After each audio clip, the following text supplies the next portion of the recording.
And now, stand and cheer for your Talking Basketball Podcast. Hello, everybody, and welcome back to another edition of the Talking Basketball Podcast. I am Mark. I am Paul. What an intro, Mark. You've been busy.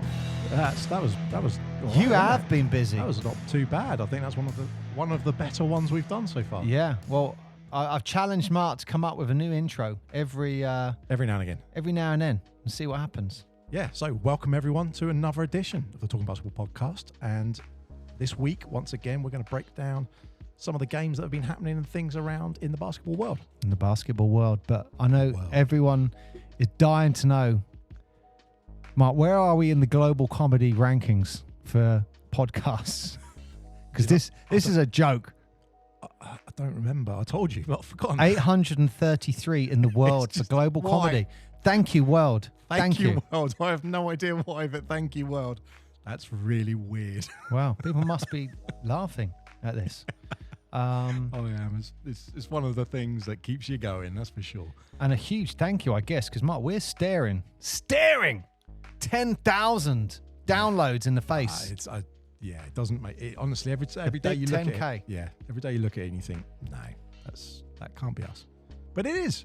So thank you so much. And as always, if you haven't listened to our ones previously, go back and have a listen. But get more people sending stuff in as well. We want to get more emails. What we want. Well, Mark, I know all our listeners, the one thing that's on their mind. I'm not near the 250. No. What? No, not near the 250. You haven't got 250 emails yet? No, I want 250 emails.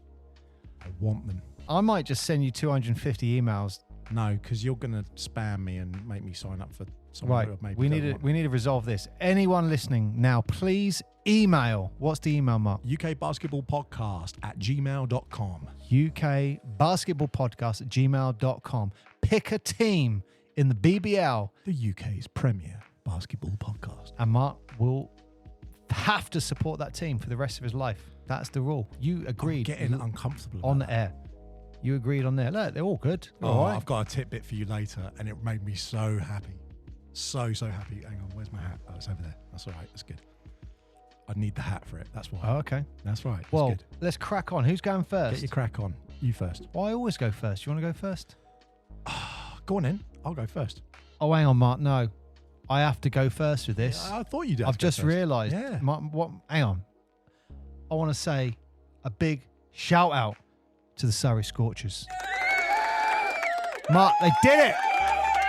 They did it, Mark. This has to be the first thing we talk about. The Surrey Scorchers. It was only a matter of time. but it's happened, Mark. They got the big W. They got the win. I'm just going to go back to some of their previous fixtures. Home to the Cheshire Phoenix, lost by 2. Away to the Gladiators. Going in... I'm trying to think of a home court name for them. What's that place in Rome, the arena? What's that called? Colosseum. Yeah. They went to the Colosseum, Mark, to take on the Gladiators. They lost by 7. Then they went... the Sharks came and they lost by 3. So they're losing by nothing. And finally, it happened, Mark. Surrey against the big Giants of Manchester. And they won 98-72. Yeah, I mean, that's, 26-point win. Yeah, and you know what? It's got to be said. I'm going to throw another one out here. It was too hot in the furnace for the Manchester Giants. The furnace was too much for the Giants to handle. Do you get these out of fortune cookies? No, I did that one as a joke. The actual furnace is its actual name. That's the nickname. Is it? Yeah, it's a really good name as well. Oh, that's fantastic. The Surrey Scorchers, the Furnace, that's a great one. And it's, we got to talk about the fact that they hit the ground running. They had a 20-point lead at halftime, Mark. Blimey. Abdul Mohammed for the Scorchers. Got to talk about him. 16.7 rebounds and 2 assists. Yeah, that's massive. He played a really good game. Justin Robinson, number 17, fantastic play. He had 23 points as well. noteworthy player. I've got to talk about this. As a guy, I don't think he had loads of court time, but I'm trying to say his surname correctly. It's the number 33, Luke Akisemi. The weekly struggle continues. Yeah, I know, but how would you say his surname? Akisem? Akisemi? Something like that. Anyway, he had a great drive, took his player on, top of the key, came through, boom, dunk. So that was really good to see. So it's some great highlights. Was that a home? That was in the furnace, Mark, Yeah. in the Scorchers home court. You got their stats? Do you know if they lost more on the road, or was it a bigger deficit on the road or at home? You know, I like to throw you under the bus. I have no idea. No, I'm just curious because if I had time to prepare for your throw under the bus questions, that's why I might get to answer that. If you haven't watched Final Destination, that set the standard. You've got to look around the corner because a bus is coming. Yeah. Well, I'll just let that bus run over me because I don't know, Mark. But I got to say, Manchester Giants, special mention, special shout out to Austin Lawton. 20 points, 8 rebounds, and 2 assists. Wow. Nike. Man, I've just forgotten his name. His first name, Lewis. He had 9 points, 9 assists. But the reason those two guys, is it Nike Lewis? Have I got that right? I can't remember his first name. Bugger. But those two guys were like Lewis, 9 points, 9 assists, almost had a double-double there. Austin Lawton, 20 points, 8 rebounds. He was 2 rebounds away from a double-double. So, you got to give a shout out to those guys. And also, double-double is not a common thing that's happening in the BBL. It is not common. Go through the games. It doesn't happen often. And the one thing I got to say, because I looked and watched this game in a bit more detail, I have to say I love the Scorchers blue kit.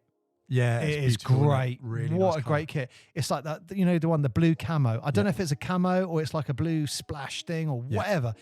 Either way, it looks bloody great. Love that kit. And original. That's what I like about it. Yeah, really, really good. And, I like to do a little bit of digging, and I have found the Scorchers through the annals of history. They have got a mascot. Annals. My God, what is wrong with you? They have got a mascot, Mark. Scorcher the dragon. That's good, isn't it? Now, I don't know if he is... that's really good. Scorcher the dragon. The Surrey Scorchers, a dragon. That's a great idea. Look, the dragon, great. Scorcher. I'm not sure about the names. Yeah, that's great. Love it. Anyway, I don't know if Scorcher the dragon is... Could have called him Blaze.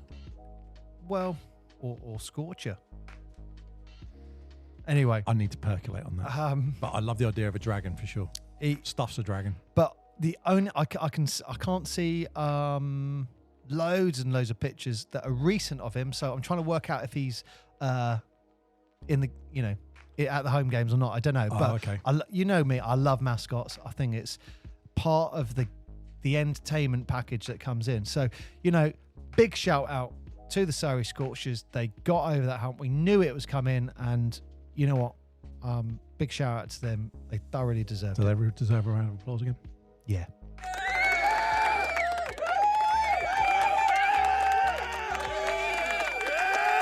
So I was going to let you go first, but then when I read my first note, I thought, oh, crap, the Scorchers, we've got to talk about that. I'm going to take one and then straight into number 2 because it's relevant. Shoot. Oh, do we need a... We do. Gladiators versus Sharks this week. That was a great game.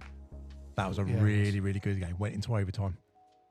And if I said, I know that they put down as Lucas...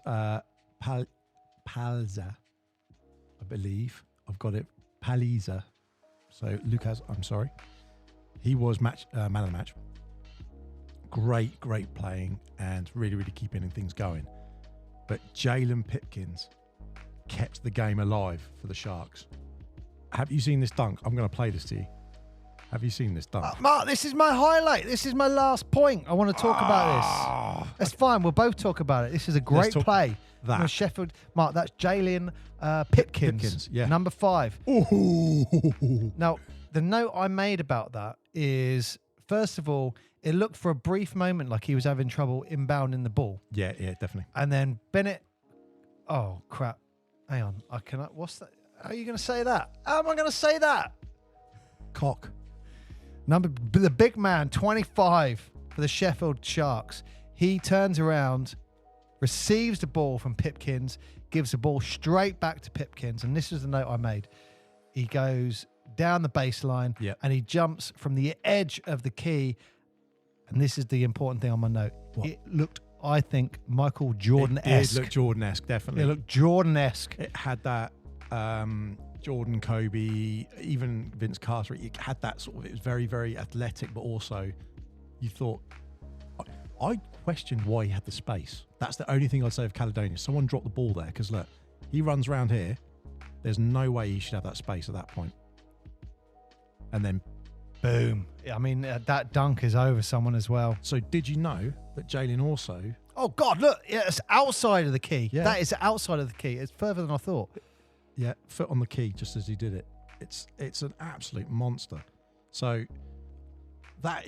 And also, did you know he hit the three-pointer that pushed them into overtime? Wow. He hit the clutch three-pointer that put them into overtime.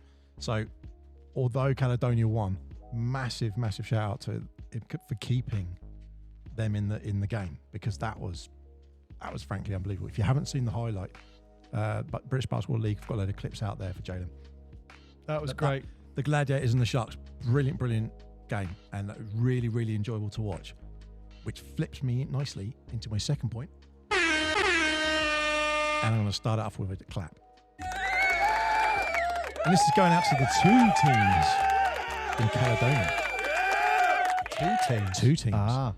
The men's and the women's team for the Caledonia Gladiators both played in the Euro Cup. Both won their games. Nice. First games in Europe. We were actually commenting on the show last time. The women's show was on whilst the show was going on. The women went on to win, and they were playing SL Benfica, and they went on to win 73-52, and that was an away game. That was a home game, so fantastic for them. And then the men's game, the men actually won their game 80-68 against BCCU Sibiu, and they're playing again tonight. So the men are playing again tonight against Anwil, and they're playing up in Scotland at home. So that'll be a great game to go and watch. But I think it was really, I just wanted to highlight that they both went in first games in the Euro Cup, and they won both of them. Both teams from Caledonia. I mean, that's a fantastic achievement for seeing UK teams going into Europe and competing at high level, because it's not easy. When we think of the BBL, we think of it as such a small sort of concentrated league, and you think they're going in there now and they're competing, the women's and the men's, and they're winning. Yeah, that's first great. game in there, brilliant. It's great to see. And there was one thing I wanted to show you, which was from the previous thing, and I've totally forgotten about it. So I'm going to go. So the thing I was going to show you, I forgot to show you in the previous thing. Caledonia versus Sheffield Sharks, the Gladiators, let's use their full name. On the FIBA website, have you seen this? And I'm just showing Paul an image now. Yes. And on the FIBA website, they show you... Mark, where do you think I get all my stats from? I know you probably live on this. But as a player, I'm just throwing it out there. As a player, do you want to see where you're hitting the shots, missing the shots? This is invaluable. Yeah. So what Mark's showing me here is a picture of the court, and basically it's a positive or a negative mark on the court where you have shot and scored or missed. Yeah. That is invaluable. Yeah, it's great, isn't it? And so this goes through onto the FIBA website. Can you pick a player and see that by Go player? Go for it. Just pick anyone. Bang. Yeah, you there can. You go. Look at that. Now, how interesting is that data? Okay, so you can look at that player and and you can see where they're going 4, offensively. 5. I think you can do offensive and defense, and you can look at which quarters as well. But look at that. So I'm just looking at that player, And if I was trying to play against him, make him go right, his shot percentage, there's my when it goes to the right, he's hitting one and missing out of 6. Yeah. He's 1 for 6. All his points have come from the left-hand side of the court. I mean, that's invaluable information. That's what statisticians should be looking at. And when that guy comes in, feeding that to the players or the player who is marking him. That is invaluable. I would be interested to see, for a game like this, imagine when you have, this is Caledonia and Sheffield, they're both arenas that have got the crowd all around them. I'd be very interested to see what it'd be like if you're like Surrey Scorchers or Bristol Flyers. They've got the wall of sound. The wall of sound on one side only. I wonder how that affects your play, because you're hitting on the right one side, hitting on the left the other side with the crowd. That could have an effect, especially with a wall of sound like they have there. But I was looking at this thinking, is this good? Is this bad? I know this is progress, but I would say that is fantastic. Go back 20 years, or go back to the 90s era, and that sort of era. They didn't have stuff like that. The statisticians might have been sat there beavering away, but they wouldn't have been sitting there going, he's hitting most of his shots from that. They would have just had, I don't know, ideas, wouldn't they? If someone's from that era, let us know. Let us know how they did it. We'd love to know. What did they do back in the 80s and stuff? Because you get a feeling of someone's hitting those things down the side. But I just saw this, and what I think, and I'm going to say this, BBL have done really well here. This is from the ticker tape on the top of the BBL website. And it says FIBA. As soon as you click into that, it takes you to this page. And you can actually break it down play by play. That's what I really like. It's really, really good. So, Matt, for all of the criticism that I had originally of the BBL, in how the website was usable, this is a massive step. By having this accessible and there, it means you can get some interesting I really data. like the you can geek out with this. The volume of stats that you can get from the BBL games is great. I know when you go from NBL, like National League, the National League, when you go to, I think it's Division 2, at that point you have to have a statistician. Personally, I love to see those fouls of most personal fouls in a season. I love that one. It's like Dave Butler with 400 fouls. It's like, okay.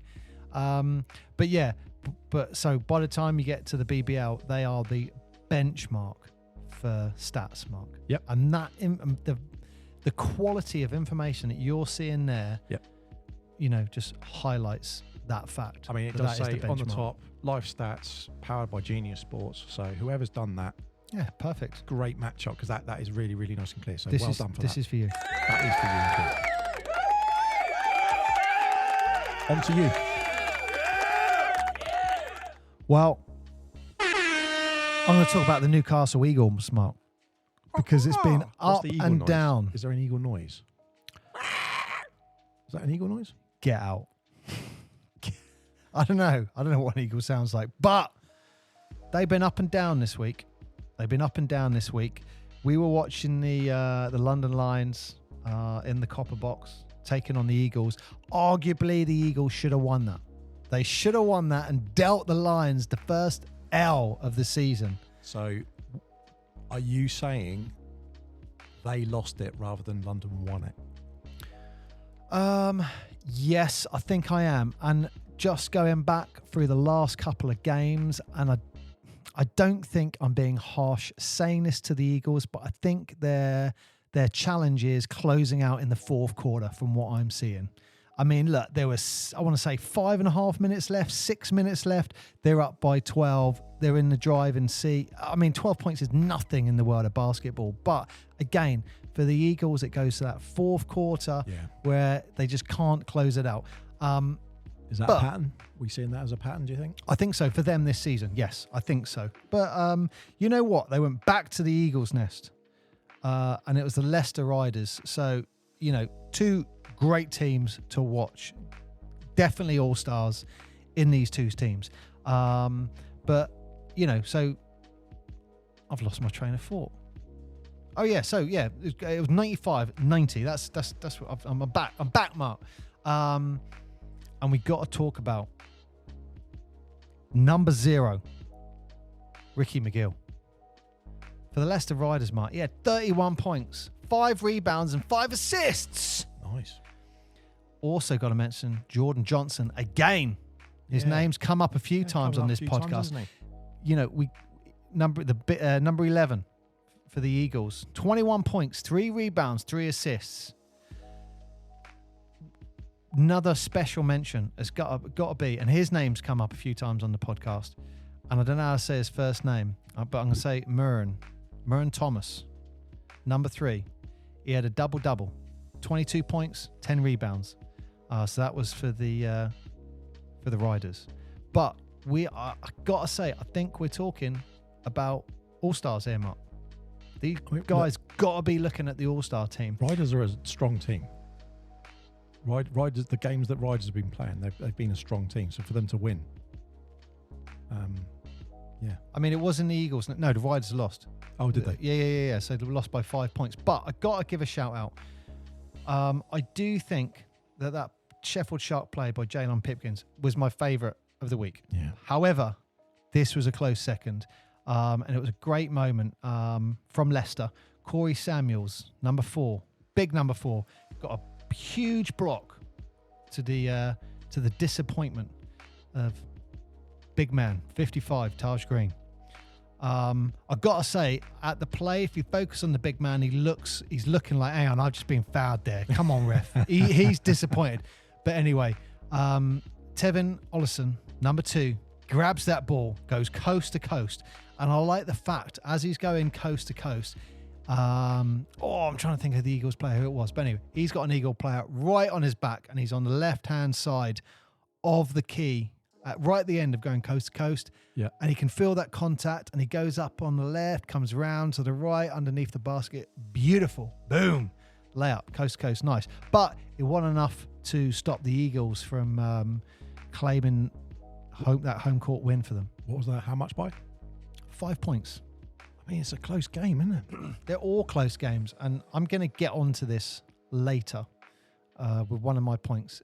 All the games seem to be fairly close. Do you think Newcastle's grounds have I don't want to say lots all of the games sticks close, around the outside? Because Eagles' nests are made of sticks, and I'm just saying, they could. It's just a name I made up, but An yeah, Eagles' they could. nest is called an eyrie. Do you know that? Or an eyrie. I think the Eagles' nest sounds better than we're going to the Eyrie. Sounds like Little House on the Prairie, the Eyrie. I don't know. But it was there are a lot of close games of these teams. Yeah, a lot of close games. Ironically, except the Surrey Scorchers one. They yes, that was 26. That was a big punch. But on that high, they then travel to the Bristol Flyers. And they lose by 6. And it was like, oh man, look, the Eagles are here. They're here. They're on a roll. And again, Mark, I've got to say his name. Ricky McGill, number 0, 36 points for the Newcastle Eagles. Jordan Johnson, same name again. He chipped in with 17 points, but it wasn't enough to stop the Flyers from claiming the win. I've got a highlight that the Flyers had 5 players in double digits as far as points go. And T-John Lucas, number 1. This is at Bristol, wasn't it? This is at Bristol. He looked great. He's a great player, and he controlled a lot of the offensive play. And there was one great move where he got a steal. And at one point, I thought he was going to dunk. It, but he kind of arches his arm back, and I was like, oh, here we go, boom, and he just laid up. But what a player they've got there. What a player he got there. Ricky McGill, Jordan Johnson, they got to be looking at potential All-Stars there, Mark. Got to be. And that was the points that I wanted to make.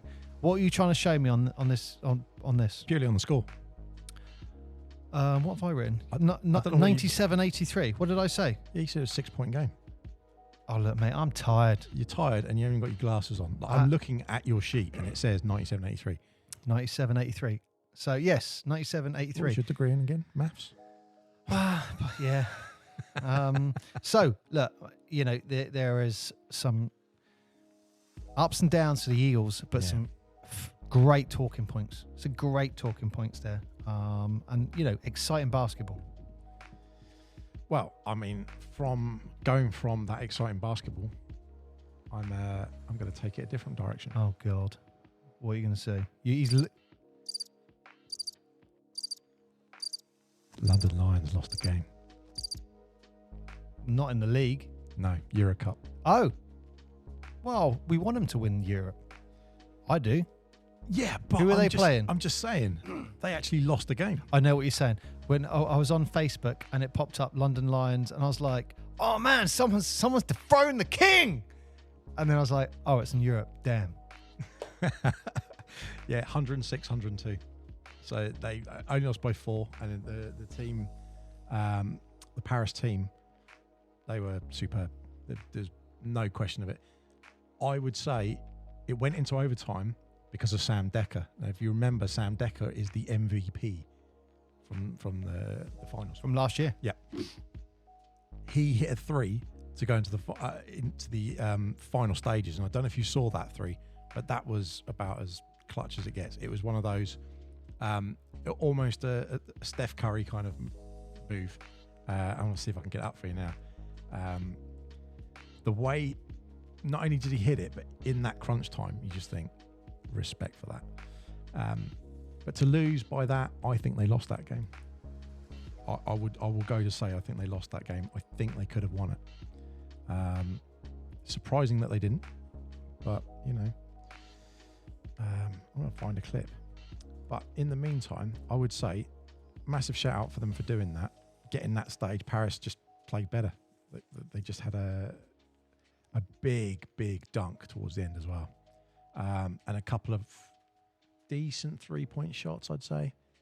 But it just seemed to be the Lions. Well, I don't want to ruin it for anyone watching it, but they seemed to have the game, and then they just kind of let it go, and you just think, let it slip in the dying moments. Is that what happened? It was just a bit of I've not seen the highlights. Just a bit of a shame. I'm just going to literally get to the point where you're going to see sort of some decent activity. Oh, this was at the Copper Box. Yeah, it was at the Copper Box okay. as well. And the stand of the basketball was great. This is the first overtime. Let me roll it back to around here. That's the 3. Look. All right. That's his clutch 3. Look. That's to tie the game, to force it to overtime. Who's that? Big man number 7. Who's that? That's our MVP, Sam Decker. So I'm looking at a laptop from an angle here, so I can just see 7. Yeah, so that's Sam Decker. And you look at it and you think, that is clutch. That pushed it into overtime. But then what happens is they're making all the plays and all their players are coming up, pushing forward. But this they're is up. the 3. This is the 3 that changes it. The dagger. Yeah, look. So look at London are up. Tied Bang, game. ties So the Paris, game. big 3 with 2 minutes Big left. 3. And then check out the dunk here. And this is like, get out. Like, he just took over. 5 points. So, I mean, I'm curious before, but it's at least a 5-point turnaround. Oh, geez. So this could be a 7-point turnaround. Oh, Yeah. that was and the foul, was it? That was and the foul. So then that was last stage foul. Get 1. 5 seconds Get left. 2. 5 seconds left. 4-point game. 5 seconds left. Forget about And that's it. Look. But fair play to him for hitting those 2s as well. Because you go, But you got to look at that. miss one of them, and then jacking London- someone up at the end. I think, yeah. London were winning, They were winning, and it was a they threw it away. 7-point turnaround. So yeah, Yeah, so they actually threw it clutch away. played by Paris. Yeah, really good to see. Not to see them losing in that sense, but good to see that their caliber as a team is Europe ready. There's no question of that. They are a good quality team, but they're beatable. And that's, I think, really important for all of the BBL teams to see. Whether they took their foot off the gas, whether they got complacent. I don't know what it was, because they were at home and they thought, this, Paris are coming to us. I don't know what it was, but they just lost that game. And it was right there. They were fighting all the way up, and to have clawed their way back into an overtime. Anyway, so commiserations to the Lions, but you're doing all right domestically at the moment. So They're dominating domestically, Mark, and that is going to take me to my next point. Yes, sir. Is that good for the league? And the reason I wanted to talk about this, because I've had a few people comment to me about maybe the way we phrase stuff, or you've had a few emails come in about it saying, some of the way we phrase stuff, we're like, oh man, like I've done on this podcast. Oh man, we thought we saw the first L come. Yep. And I just want to highlight our view on it is there is so much that is right with the London Lions, but where we're coming from is we want to see an exciting league, an exciting finish to league, and it is. However, and this is what I'm going to say, and this is where I was getting last week, which is why a few people commented. If the Eagles don't beat them in the Eagles' Nest, upcoming game, they're 11-0. Is the season over? Yeah. I mean, is the season over? Like, you know, in second place, you've got, who is it? Bristol? Yeah. Bristol Flyers. I mean, I can't see that from here. How many losses they got? 3? Yeah. 6-3. They got 3. So they've played just over a quarter of their season. They got 3 losses. The Lions are going to have something serious happen. Yeah. And this is where this question that came up that we were talking about, the team budgets. And we were like, is that why they're so dominant? Because I don't know how to phrase it. Is budget the right word? Is it? Is the fact the people who own the league own them? No, but I mean, like, I think that, say, the budget they have for that team, and what they're, I'm guessing, paying the players or the players they can attract to the club, I think there's probably a big void between that and everyone else. Yeah, and this is not to disrespect any of the other players, because there are some standout players on each and every team, no question. The difference is, with the Lions, you don't have 1 or 2 high caliber players. You have 6 or 7 high caliber players. They're dominating. Yeah.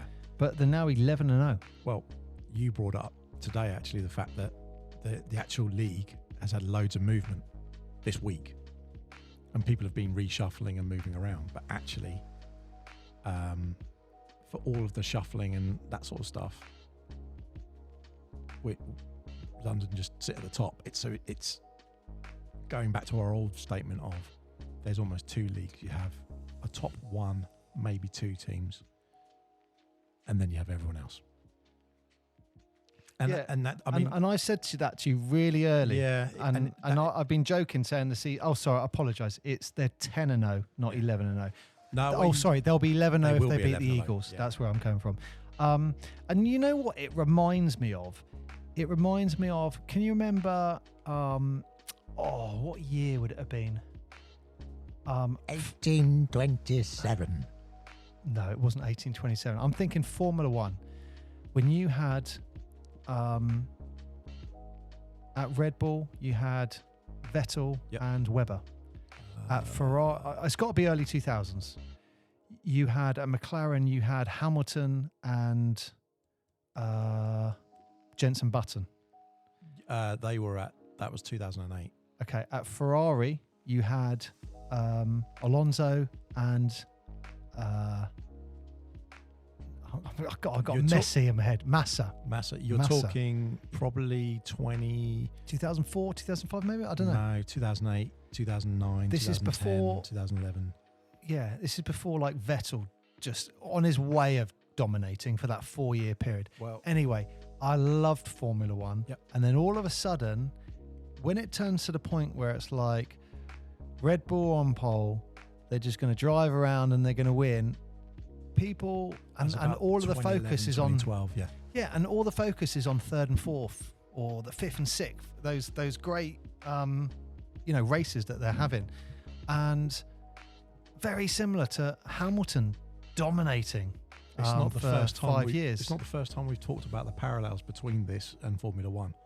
Yeah. And I think the interesting thing is, because Formula One is a league of one, you don't get, if you come bottom that next year, off you go again. Yeah. You don't get demoted or anything like that. It's you're in it or you're not.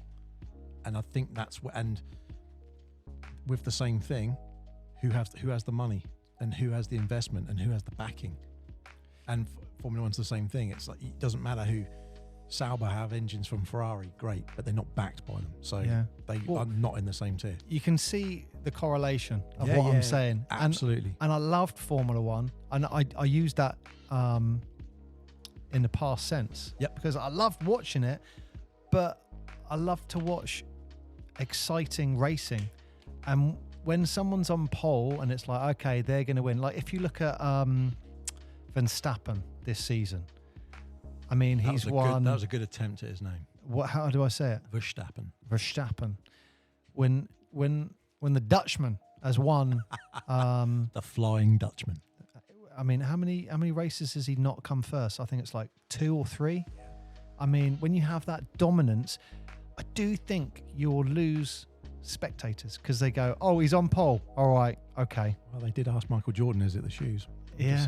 Well, and I got to tie that correlation to the BBL standings, and that's why, and that's hopefully what explains why when we see the Lions, it's not a fact that we don't like the Lions. No. We want the league to be interesting, and the only way the league's going to be interesting for that championship is if the Lions start picking up some losses. Yeah, and also I'd like to see them as in not that they are losing, but I want to see the other teams winning, and I think that's the important thing. Every time you say, "Oh, the Lions are going to be playing someone," it's like, well, we pretty much know the inevitable score.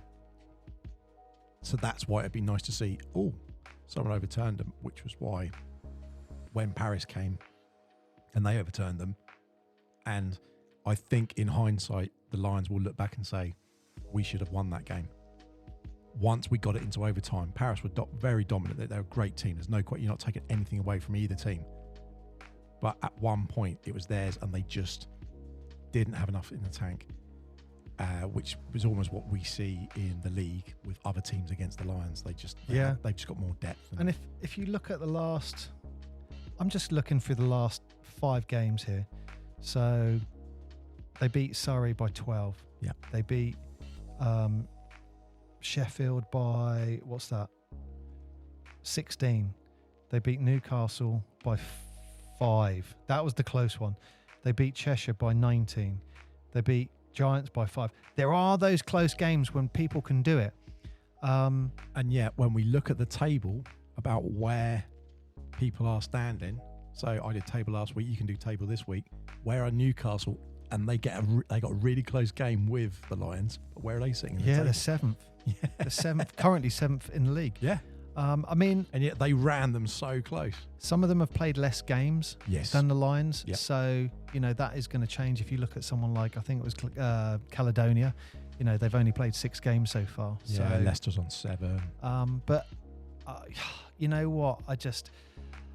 That hopefully explains that point, why we're looking at the Lions going, you know what, it'd be good if they lose because the league will be more exciting. Which is a beautiful segue to my next point. Oh, right. Okay. BBL are going transatlantic. I know. Mark, I know this. Now, I am happy to admit I was completely, why are they doing this? And there's a few memes. This is huge. There's a few memes that are floating around. Huge. And on the surface, it sounds ridiculous. But bear with us because I think, as you say, this is pretty huge. So for those who don't know, the BBL are actually now going to be shown not just on Sky Sports that you announced a little while back, but they're going to be on this new sports network. The funny thing about this, I say not a new sports network, but it's called NESN. NBC Sports, regional network. Wow. NESN is a really interesting one. It's called the New England Sports Network. And this is owned, the NESN is owned part by the people who own Boston Red Sox, Liverpool, and Pittsburgh Penguins, but also by a company called Delaware North, who happen to own, amongst other things, the Celtics, TD Garden, and the Boston Bruins. So this whole network is designed for sports coverage. So the idea of the BBL going over to them is very much the BBL as a package, and it's an entertainment package. It's a product. And that answers many, many, many of our questions about why things were put the way they were on a website, why things are pitched a certain way. It all makes sense when you suddenly look at the BBL as a standalone league, as a product. And then putting on this network, you think this is great. So now they're going to have Sky broadcasting, still have highlights and games on YouTube. And they're also going to now have games on NESN. So that's quite interesting. Well, I think it highlights that the BBL, the owners of the BBL are pushing what's the right word? Not the expansion, but the size of the league. They want to push it. Yeah. I mean, of course they do. And that's great. That's great. And if there's an audience in America that then starts getting involved, I mean, that's only going to do the BBL, a service. The only thing I did wonder is we've been to America. We've seen what basketball broadcasting is like over there. Yeah. Could NBC Sports be the junction of where we go to watch BBL? Because if they're doing what we're used to seeing in basketball when we're over there, that might be. I think it's what Sky Sports should be doing, if you know what I mean. Just for clarity, anyone listening, always that excited about this, I think he thinks he's going to be doing the announcing himself. I am well up for that. You're open to offers, are you? Yeah. Yes. Would you commentate, or would you just? I will do whatever they need, Mark. Really? Mascot? Whatever they need. Yeah. NESN mascot. Teas, coffees. British representative in North America. Yeah. I imagine they want someone better than I. Oh, God, look at you looking for praise. But it is exciting that it is going to branch out. And if you're going to test it anywhere, why not test it in North America? Because that's the biggest market for basketball. Yeah. So, that is really their test run. Now, the CEO, obviously, of the BBL at the moment is an American gentleman as well. That has experience with the networks and has experience with like the NBA and professional basketball. So it'll be very interesting to see how this product develops. But that's why the Lions, I think, are such a important figurehead for the BBL. Because outside of the UK, a lot of people, if you said, my friend lives in London, do you know him? The amount of times I've had that and I've been in different countries, like, you know how far away that is and how many people are here? But London is the one that everyone knows in the UK. So it does only make sense that the Lions are held up. Now, of course, if they get dethroned and there's a new champ on the block, well, then that's it. Or, as you mentioned, there's a rivalry, perhaps, that they can promote. That would be really exciting. With Sky Sports? Any of them. Well, yeah, that was the first thing when I read this news. I thought, wow, that could be great for a fan. And I go to a channel and I'm watching it like I'm getting news like you would for, like, if you go on Sky Sports News and the football and any other sport. And I just thought, wow, that's what you want from a basketball sense. Well, it's going to be Thursdays and Fridays. They're going to do the shows out in the States. Well, we'll have to see. Yeah, it will be interesting because we have a lot of games. Obviously, we do the podcasts sometimes early midweek, usually, to try and capture all the games that are through the end of the week and the weekend. So they're going to be doing games as at the start of the week almost. So we're the prequel to them, so to speak. I mean, I agree. I think it's great for the BBL, and it's widening the reach of British basketball, isn't it? Be interesting to see who else picks it up. If it is successful there, be interesting to see who picks it up. Can I also confirm, Mark, and I know people have been asking about this, I haven't yet received a reply back from Sky Sports yet, but I am checking my mailbox daily. What are they? What's the reply? I haven't had a reply yet. You haven't? To my long email about what they could do. Wipe that from my memory. Right. Great news. Over to you.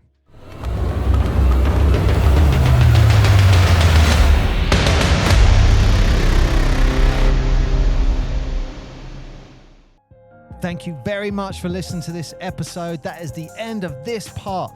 But do not worry, because coming soon is the second part of this episode, and it will be available soon.